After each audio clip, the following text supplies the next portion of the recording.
วัสดีครับพระเจ้าเซตสุริยาวันนี้ครับพระเจ้าจะมาแก้บทฝึกหัดเนาะหรือว่าตอบเรียกบ้านวิชาเสียลิขาพาแวนกงเป็นคำถามข้อที่หนึ่งเนาะ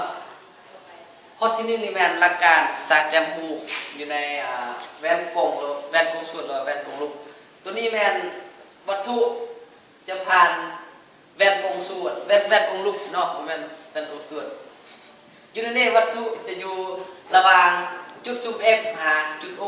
หรือว่าจุดสูญแสงอันนี้แมนจุดสูญแสงเนาะวันนี้พอมาเบิ่งจุด B นี่หรือว่าจะเตรียมภูผ่านแวนกงลูกพอมีใส่สามหลักการเนาะสามหลักการที่หนึ่งหลักการที่หนึ่งนี่เมื่อแสงออกจากจุด B เนาะมีรวงขนานกับแกนต้นเนาะอันนี้แมนแกนต้นขนานกับแกนต้นเมื่อวันนาแวนจะสะท้อนมีรวงไปทางจุด F คือจุดสูงแสงวันนี้หลักการที่สองเมื่อรัศมีแสงไปทาง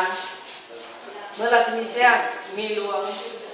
ไปผ่านจุด F นอกเมื่อวันนาแวนจะมีรวงสะท้อนขนาดกับแกนต้นแล้วเอามาขีดเส้นเกณฑ์ยาวอยู่ลังแวนนี่จะตัดกันอยู่นี่คือจุด B ขีดแวนจุดเกิดรูปของภู B ตัวนี้จะเกิดอยู่ลังแวนเนาะวันนี้หลักเกณฑ์ที่สามหลักเกณฑ์ที่สามนี่เมื่อแสงมีร่วงไปผ่านจุด C เนาะเมื่อวันนาแวนจะมีรวงสะท้อนไปทางทิศทางเดิมเนาะแล้วเมื่อแสงมีรวงไปผ่านจุด C เมื่อวันนาแวนจะสะท้อนกลับคืนแล้วมาลากหรือว่าขีดเส้นแกนยาวมันจะตัดอยู่นี่คือเก่าเนาะอันนี้แม่เรามาเบิ่งจุด B นี่จุด A นี่ก็คือกันเนาะเขามีสายสารหลักการคือกัน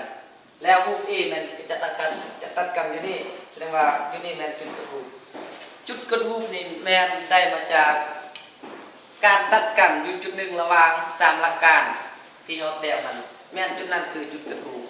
เนาะสำหรับข้อนี้ก็